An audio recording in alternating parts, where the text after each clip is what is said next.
आज का विषय, क्या हमें क्रिसमस मनाना चाहिए?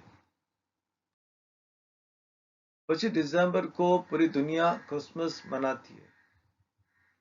अधिकांश लोग द्वारा क्रिसमस को एक अद्भुत समय माना जाता है। परिवार का मिलन, सुंदर संगीत और सजावट, एक विशेष भोजन का दावत, शराब, उपहार का आदान प्रदान, क्रिसमस कैरल गाना और नृत्य करना माना जाता है कि यह सब मसीह के आराधना की इर्द गिर्द केंद्रित है। निश्चय ही बाइबल हमें ये सब करने को निर्देश देती है। अधिकांश इस पर कभी विचार नहीं करते कि वे क्यों विश्वास करते हैं और क्या विश्वास करते हैं। हम रीति रिवाज से भरी दुनिया में रहते हैं, लेकिन केवल कुछ ही उनकी उपस्थिति को समझना चाहते हैं। कई आम तौर पर उन्हें बिना किसी सवाल के स्वीकार करते हैं। ज्यादातर लोग वही करते हैं जो बाकी सभी करते हैं, क्योंकि ये बहुत स्वाभाविक है।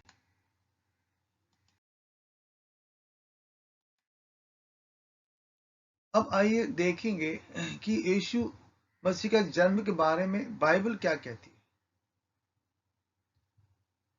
पहला पॉइंट देखेंगे हम, बाइबल ईसा मसीह के जन्म की भविष्यवाणी की। लूका किताब पहला अध्याय वचन 26 से 30 पढ़ेंगे। 6वें महीने में परमेश्वर की ओर से जिब्राइल स्वर्गदूत गलील नाजरत नगर एक कुआरी के पास भेजा गया, जिसका मंगनी यूसुफ नामक दाऊद के घराने की एक पुरुष से हुई थी। इस कुआरी का नाम मरियम था। और स्वर्गदूत ने उसके पास भीतर आकर कहा, आनंद और जय तेरी हो, जिस पर ईश्वर का अनुग्रह हुआ है, प्रभु तेरे साथ है। वह उस वचन से बहुत घबरा गई और सोचने लगी कि ये किस प्रकार का अभिवादन। स्वर्गदूत ने उसे कहा, हे मरियम, भयभीत न हो, क्योंकि परमेश्वर का अनुग्रह तुझ पर हुआ है। आगे पढ़ेंगे 30 से 35 तक। और देख, तू गर्भवती होगी और तेरे एक पुत्र उत्पन्न होगा, तो उसका नाम यीशु रखना। वो महान होगा और परम प्रधान पुत्र कहलाएगा। प्रभु परमेश्वर उसके पिता दाऊद का सिंहासन पर को उसको देगा, और वो याकूब के घराने पर सदा राज करेगा, और उसके राज्य का अंत न होगा। मरियम ने स्वर्ग से कहा, यह क्यों कर होगा, मैं तो पुरुष को जानती ही नहीं। स्वर्ग ने उसको उत्तर दिया, पवित्र आत्मा तुझ पर उतरेगा और परम प्रधान के सामर्थ तुझ पर छाया करेगी, इसलिए वो पवित्र जो उत्पन्न होने वाला है वो प्रभु का पुत्र कहलाएगा।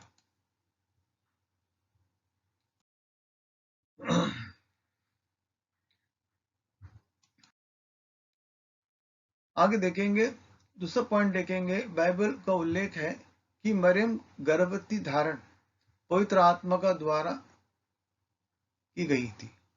मत्ती किताब पहला अध्याय 18 से 20 पढ़ेंगे। अब यीशु का जन्म उस प्रकार से हुआ कि जब उसकी माता मरियम की मंगनी यूसुफ के साथ हो गई, तो उनके इकट्ठा होने से पहले वो पवित्र आत्मा की ओर से गर्भवती पाई गई। तो उसके पति यूसुफ ने, जो धार्मिक था और उसके बदनाम करना न चाहता था, उसे चुपचाप त्याग देने की मनसा की।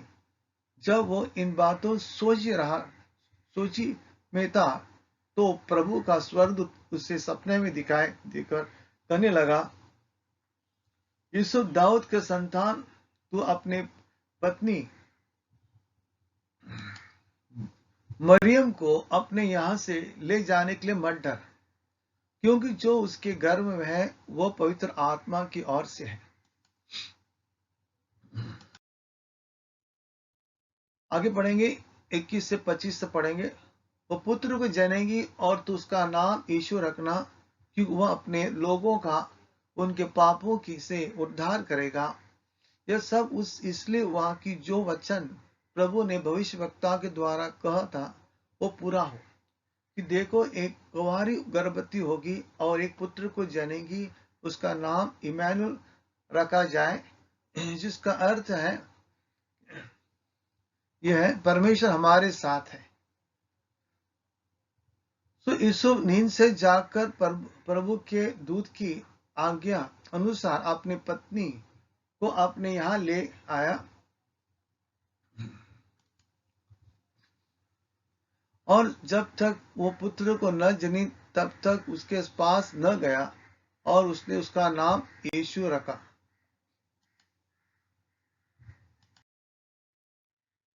अब तीसरा पॉइंट देखेंगे, बाइबल में उल्लेख किया गया यीशु के जन्म के बारे में, कि यीशु का जन्म जो है बेतलहम में हुआ था। लूका किताब 2 अध्याय वचन 1 से 7 पढ़ेंगे।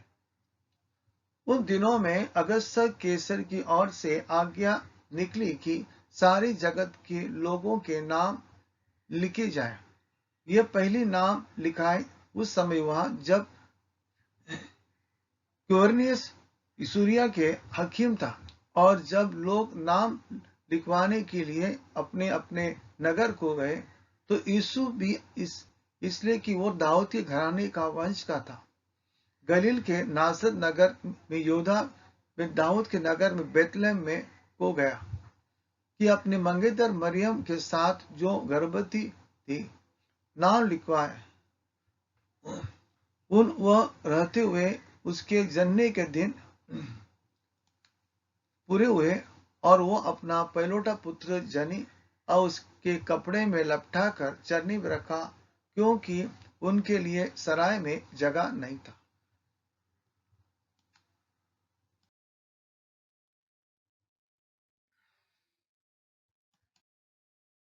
अभी चौथा पॉइंट है, यीशु का जन्म के समय बाइबल में उल्लेख किया गया कि चरवा रात में खेत में थे।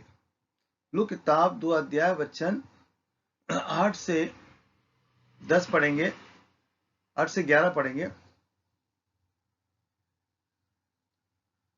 और उस देश के कितने गडारे थे जो रात को मैदान में रहकर अपने झुंड पर पहरा देते थे, और प्रभु का एक दूत उनके पास आ खड़ा हुआ और प्रभु का एक तेज उनके चारों ओर चमका और वे बहुत डर गए। तब स्वर्गदूत ने उनसे कहा, मत डरो, क्योंकि देखो मैं तुम्हें बड़े आनंद का समाचार सुनाता हूं, जो सब लोगों के लिए होगा, कि आज दाऊद के नगर में तुम्हारे एक उद्धारकर्ता जन्मा है, और यही मसीह प्रभु है। हम आगे पढ़ेंगे 12 से 16 तक पढ़ेंगे। और इसका तुम्हारे लिए ये पता है कि तुम एक बालक को कपड़े में लिपटा हुआ और चरने में पड़ा हुआ पाओगे। तब एकाग उन स्वर्गदूत के साथ स्वर्गदूतों का एक दल परमेश्वर की स्तुति करते हुए और यह कहते हुए दिखाई दिए, आकाश में परमेश्वर की महिमा और पृथ्वी पर उन मनुष्य में जिनसे वो प्रसन्न है शांति हो। जब स्वर्गदूत उनके पास स्वर्ग में चले गए, तो गडारी ने आपस में कहा, आओ हम बेतलहम जाकर ये बात जो हुई है और जिसे प्रभु ने हमें बताया है देखें। और उन्होंने तुरंत जाकर मरियम और यूसुफ को और चरनी में उस बालक को पड़ा देखा।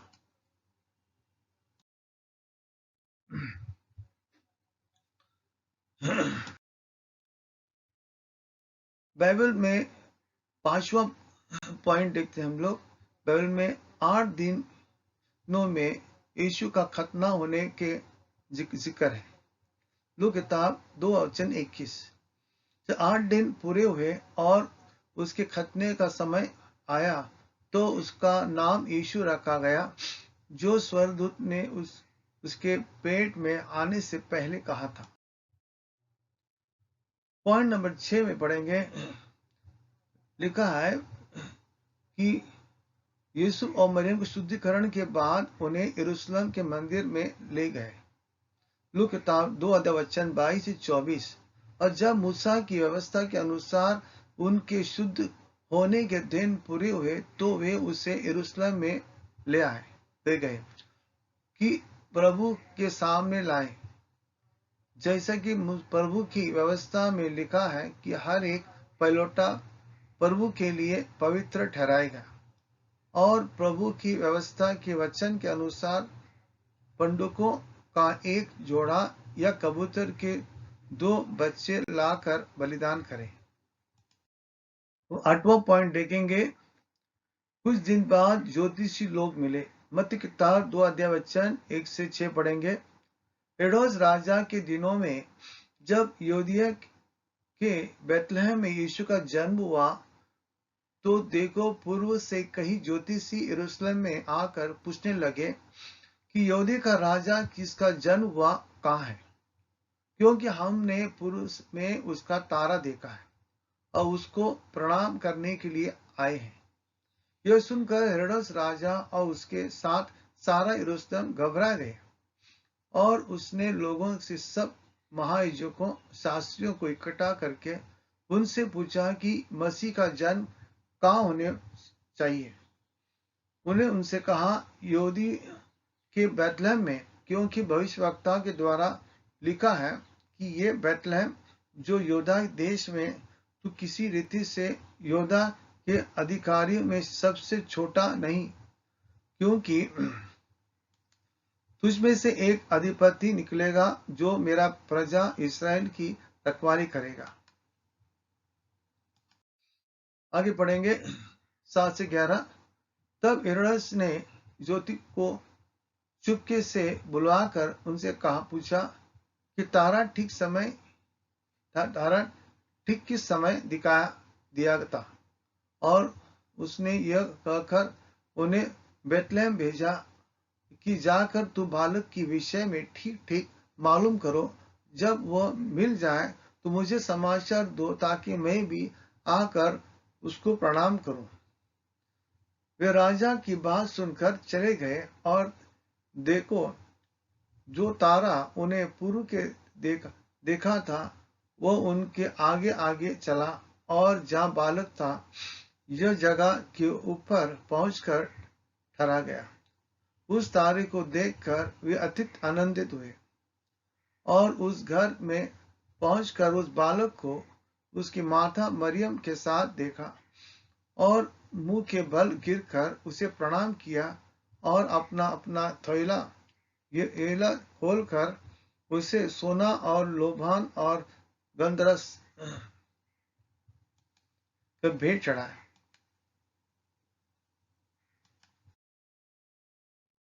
तो हमने पढ़े अभी बाइबल में यीशु का जन्म के बारे में सारी बातें जो क्या जीसस का जन्म 25 दिसंबर को हुआ था। बाइबल में यीशु का जन्म की तारीख और महीने के बारे में कोई रिकॉर्ड नहीं है। बाइबल में उसके पिता, उसके माता, भाई बहन, स्थान, मृत्यु, पुनरुत्थान, स्वर्गारोहण और उनके जीवन शिक्षा के बारे में सब कुछ उल्लेख किया गया है, लेकिन उसके जन्म की तारीख और महीने का जिक्र नहीं है। यीशु ने अपने प्रेरितों से कहा, मेरे जाने के बाद मेरे पिता तुम्हारे पास पवित्र आत्मा भेजेगा, तो तुम्हें सब कुछ सिखाएगा और तुम्हें सब कुछ याद दिलाएगा। यूहन्ना 14 अध्याय 26 में सहायक अत्तर पवित्र आत्मा जिसे पिता मेरे नाम से भेजेगा वो तुम्हें सब बातें सिखाएगा, जो कुछ मैंने तुम्हें कहा है वो सब कुछ स्मरण कराएगा। यीशु के स्वर्ग में चढ़ने के बाद 35 का दिन प्रेरितों पर पवित्र आत्मा उंडली गई कि वे लिखने के लिए प्रेरित हुए। उन्होंने नया नियम लिखा, लेकिन वे यीशु के जन्म की तारीख महीना लिखने के लिए प्रेरित नहीं हुए। अब प्रेरित पतरस ने ईसाई को लिखा 2 पतरस पहला वचन 3 में, क्योंकि उसकी ईश्वरीय सामर्थ ने सब कुछ जीवन और भक्ति में संबंध रखता है, मैं उसी की पहचान का द्वारा दिया जिसने हमें अपनी महिमा और सद्गुण अनुसार बुलाया है। बस लिखते हैं कि परमेश्वर हमें सब कुछ दिया है जो हमें हमारे जीवन भक्त संबंध रखता है। तो क्रिसमस से किसी का कोई लाभ नहीं होने वाला है, चाहे क्यों भक्ति उसका वृद्धि हो। पारंपरिक चर्च कभी भी मसीह का जन्मदिन नहीं मनाते थे। कुछ लोग कहते हैं कि हम यीशु को याद करने के लिए क्रिसमस मनाते हैं। बाइबल हमें सिखाती है कि यीशु को याद करने के लिए हमें क्या करना चाहिए। लूका किताब 22 में 19 से 20 पढ़ेंगे। उसने कहा, फिर उसने रोटी ली, धन्यवाद करके तोड़ी और उनको यह कहते हुए दी कि ये मेरी देह है, तुम्हारे लिए है जाती है, मेरे समरण के लिए ये किया करो। इसी रीते उसने बिहार के बाद कटोरा लिया और कहते हुए दिया कि ये कटोरा मेरे लहू का जो तुम्हारे लिए बहा जाता है नया वाचा है।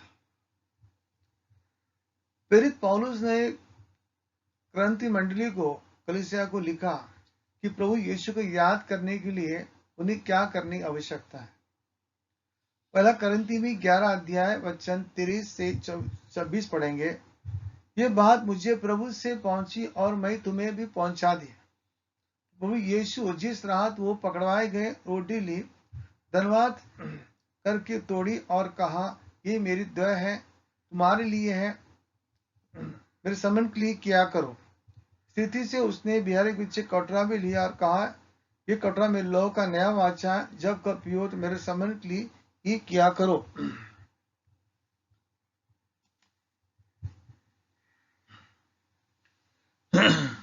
क्योंकि जब कभी तो रोटी खाते और इस कटोरे में से पीते, प्रभु की मृत्यु को जब तक वह नए प्रचार करते हो।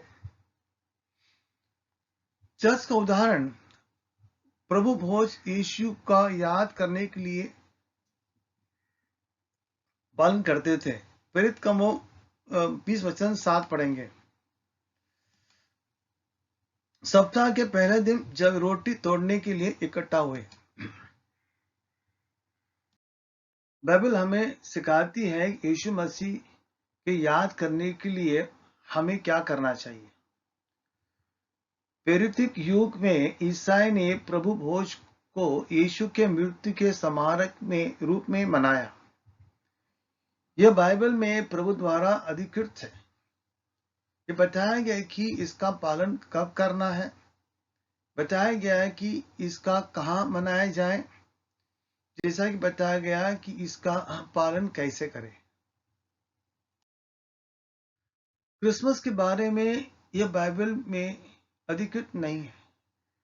हमें यह नहीं बताया गया कि इसका पालन कैसे किया जाए, यह नहीं बताया गया इसे कब पालन करें, हमें यह नहीं बताया गया कि इसे कहाँ पालन करें।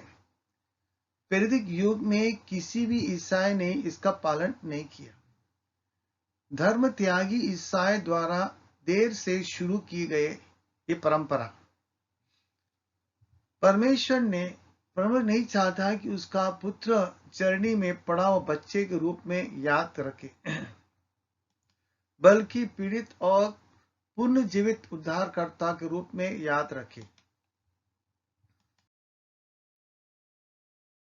अब सवाल यह है कि यीशु का जन्म कब हुआ था। हम जानते हैं कि यीशु का जन्म का समय चरवाहा रात में खेतों में अपने झुंड को देख रहे थे। लूका किताब 2 वचन 8। और उस देश में कितने गडारे थे जो रात को मैदान पर रहकर अपने झुंड का पहरा देते थे। दिसंबर का दौरान चरवाहा खेत में नहीं थे। यहूदी गर्मी में महीनों में द्वारा अपने झुंड को पहाड़ियों और रेगिस्तान क्षेत्र में भेजते थे और फिर उन्हें सर्दी शुरू होने से पहले अक्टूबर महीने या नवंबर पहले भाग में वापस घर ले जाते थे, क्योंकि अयोध्या में दिसंबर ठंड और बारिश का मौसम है। इसलिए हो सकता है कि चरवाह मैदान पे नहीं थे।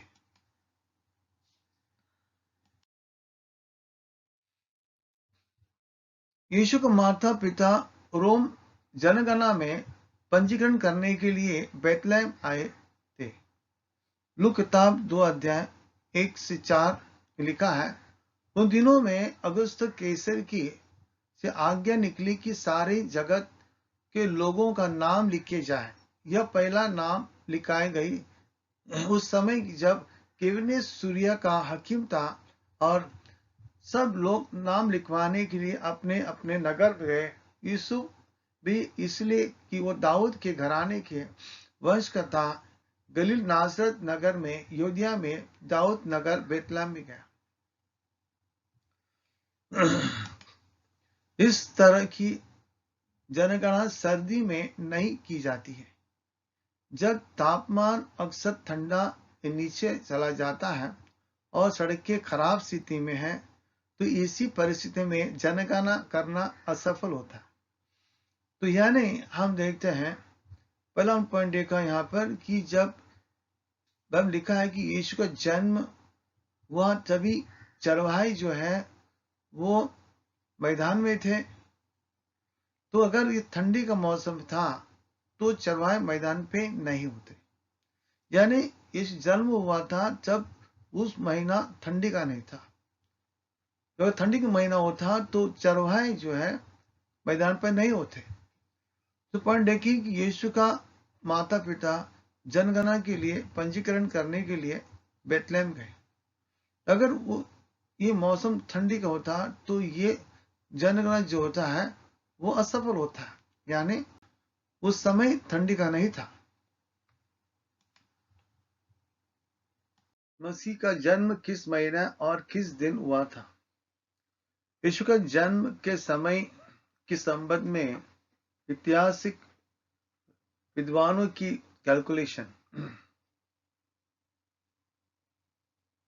इतिहास लोगों ने अपने कैलकुलेशन करके बताया कि यीशु का जन्म किस समय लगभग हुआ था।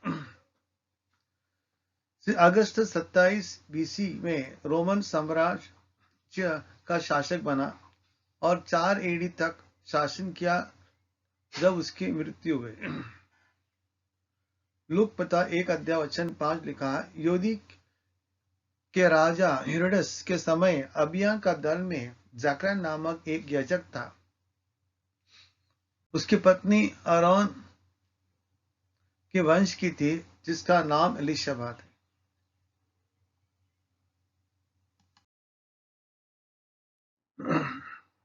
जकरयाह के अबिया के विभाजन से होने का क्या अर्थ है? आरोन के 4 बेटे थे, उनमें से 2 बिना संतान के मर गए, लेकिन अन्य 2 ने कई वंश पैदा किए। सोलोमन को अपने उत्तराधिकारी के रूप में ताज पहनाने के बाद राजा दाऊद ने आरोन के 24 पुरुषों वंशों को 24 विभाजनों के नेतृत्व करने के लिए चुना, यानी याजकों के कुल, याजकों के कर्तव्य को पूरा करने के लिए जानवरों के बलिदान सहित यहोवा के तंबू में, और फिर मंदिर में यरूशलेम का निर्माण सोलोमन द्वारा किया जाएगा। पहले शताब्दी ईस्वी में 24 डिवीजन पूरे इज़राइल में रहते थे, लेकिन यरूशलेम आए और 3 प्रमुख दावत, फसह, पेंटिकोस्त, तंबू के दौरान याजकों के रूप में सेवा की। जब शहर तीर्थ यात्रियों से भर गया और पशु बलि की संख्या बढ़ गई।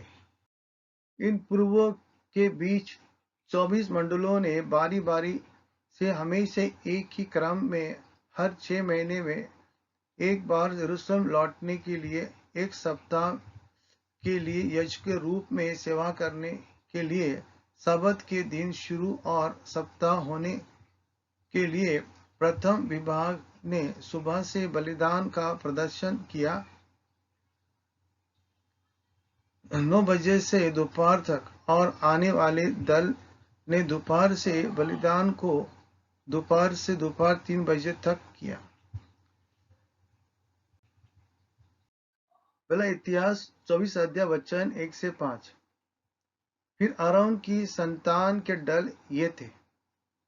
आरोन के पुत्र तो नदाब, अबीहू, एलीजर और इतामार थे, परंतु नदाब और अबीहू अपने पिता के सामने पुत्रहीन मर गए। इसलिए याजक का काम एलीजर और इतामार करते थे। और दाऊद ने एलीजर के वंश के सादोक और इतामार के वंश से अबीमेलेक के सहायता से उनको अपनी अपनी सेवा के अनुसार दल दल करके बांट दिया। एलीजर के वंश के मुख्य पुरुष इतामार के वंश से मुख्य पुरुष से अधिक थे और वे यो बांट गए, अर्थात एलीजर के वंश के पितरों के घराने के 16 और इतामार के वंश पितरों के घरानों के 8 मुख्य पुरुष थे।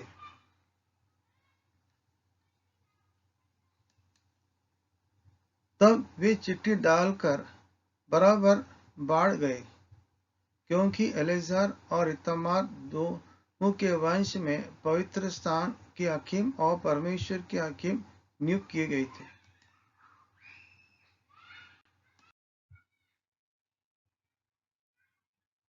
पहले इतिहास 16 से 11 पढ़ेंगे। और नतनेल के पुत्र शमाया ने, जो लेवी था, उनके नाम राजा और हकीम और सादोक याजक और एलब्याथार के पुत्र अहीमेलेक और याजक और लेवी के पितरों के घराने के मुख्य पुरुष के सामने लिखे, अर्थात पितरों का एक घराना तो एलीजासर के वंश में से और एक इतामार के वंश में से लिया गया। पहले चिट्ठी तो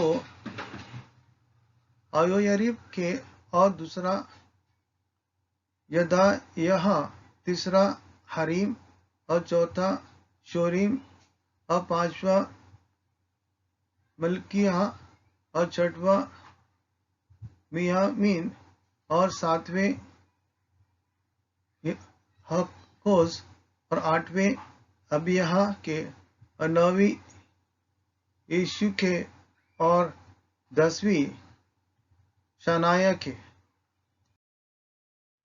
11वीं एलाशिब के और 12वीं यकीम के, 13वीं हुपा के और 14वीं एसेबा के, 15वीं बिगल और 16वीं इमेर के और 17वीं हेजियर और 18वीं हपीतेक्स और 19वीं पतहा और 20वीं एजिकेल और 21वीं याखीन और 22वीं गामुल के, 23वीं डालिया और 24वीं सजा के नाम निकली। अबिया का विभाजन 8वां था। पहला इतिहास 24 अध्याय 10 वचन। अबिया के लिए 24 भागों में से 8वां और फसह के पूर्व के समापन पर रोटेशन शुरू हुआ, क्योंकि हमारे ग्रेगोरियन कैलेंडर के में फसह अप्रैल या मार्च के अंत में पड़ता है और उसके 7 सप्ताह बाद पेंटिकोस्ट पड़ता है। अबिया के विभाजन के लिए यजकिया करते हुए के 2 गैर पूर्व सप्ताह जून में थे। एलिशबा और जकरिया दोनों आरोन के वंश और इस्राएल के याजकिया कुल के सदस्य थे।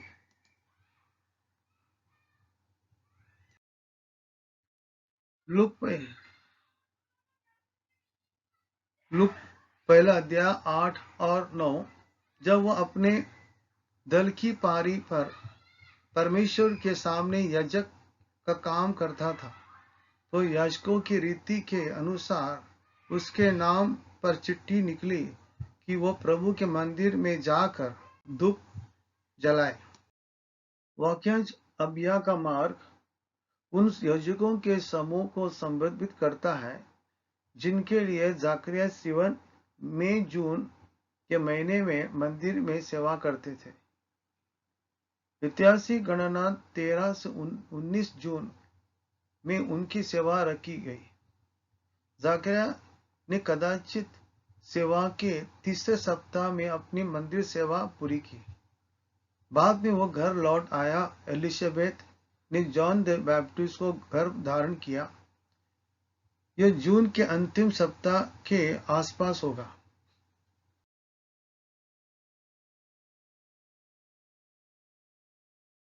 लूक में महत्वपूर्ण विवरण दिया गया है कि मरियम की चचेरी बहन एलिशबा के गर्भवती होने के 6 महीने बाद यीशु पवित्र आत्मा से गर्भ में आया। लूक पहला अध्याय वचन 35-36 पढ़ेंगे। सरदूत ने उसको उत्तर दिया कि पवित्र आत्मा तुझ पर उतरेगा और परम प्रधान के सामर्थ तुझ पर छाए करेंगी, इसलिए वो पवित्र जो उत्पन्न होने वाला है परमेश्वर का पुत्र कहलाएगा। और देख, वो तेरी कुटुंबनी एलिशबा के भी बुढ़ेपे में पुत्र होने वाला है। ये उसका जो बांझ कहलाती थी 6वां महीना है। माना जाता है कि एलिशबेथ का गर्भधान जून के अंत में हुआ था। हिब्रू कैलेंडर सिवन का महीना 9 महीने जोड़कर हमें जॉन के जन्म के लिए सबसे संभावित समय के रूप में मार्च के अंत तक ले आया।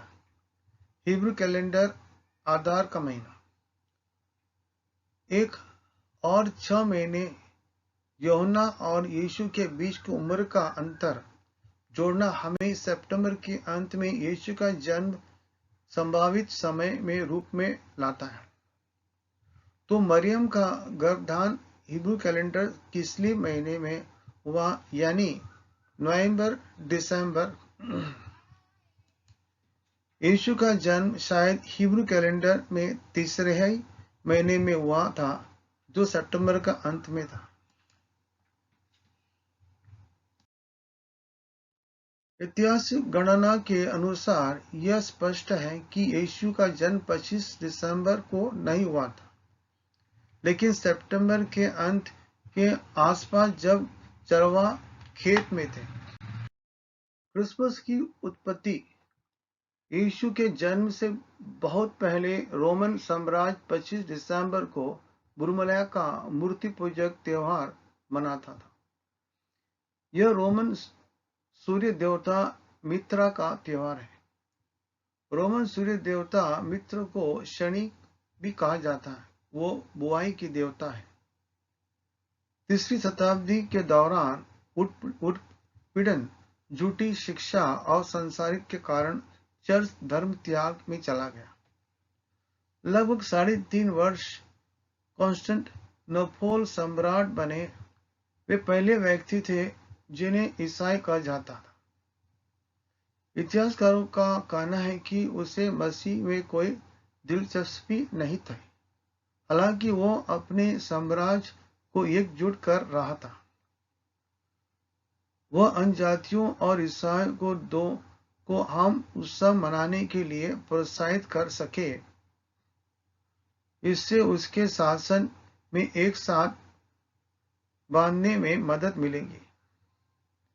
इस वजह से उन्होंने सप्ताह के पहले दिन को आधिकारिक छुट्टी घोषित कर दिया था।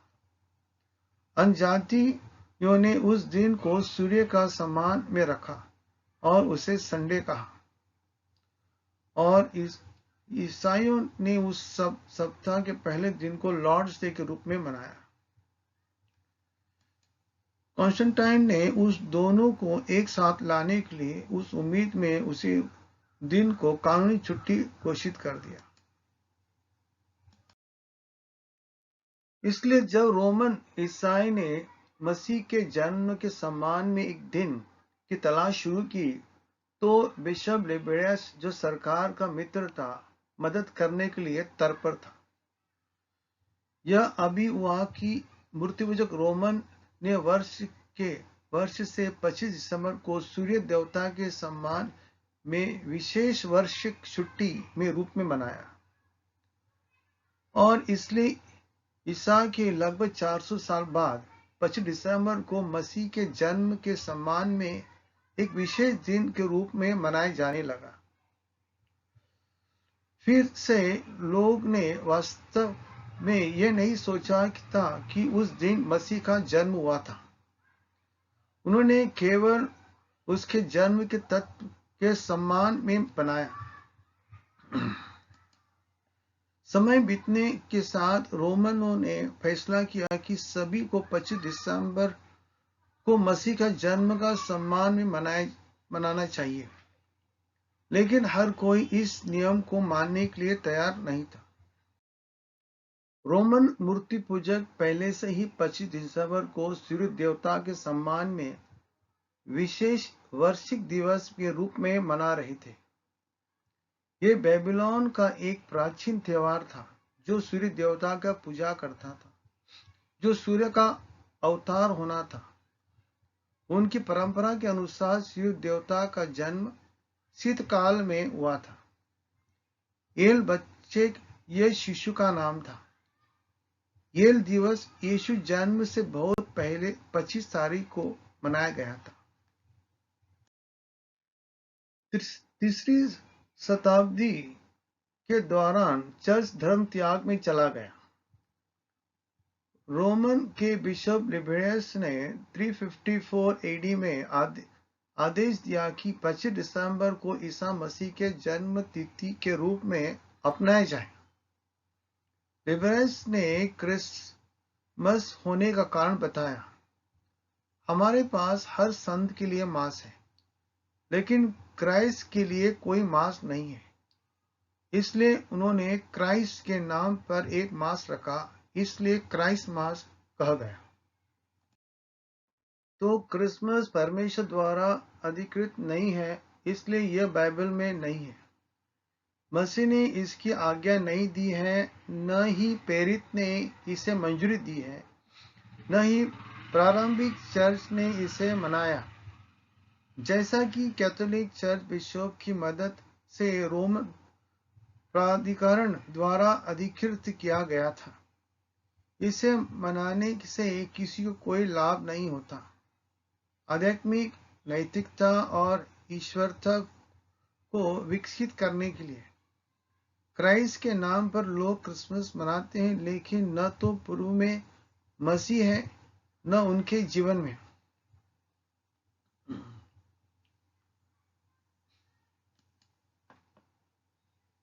क्रिसमस के उत्सव में आप जो देखते हैं वो ये है: Santa Claus, Christmas tree, Christmas उपहार, Christmas star, Christmas carol, Christmas cake.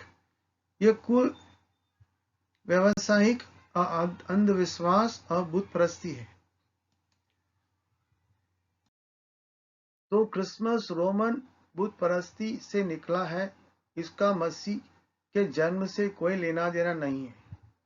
इसका आदत से कोई लेना देना नहीं है। इसलिए मसीह को याद करने के लिए हमें उसकी मृत्यु में बपतिस्मा लेने की आवश्यकता है। हमें प्रभु भोज में भाग लेकर सप्ताह के प्रत्येक पहले दिन उसकी मृत्यु को याद करने की आवश्यकता है। हमें दुनिया को उसकी मृत्यु पुनरुत्थान प्रचार करने की आवश्यकता है। आमीन।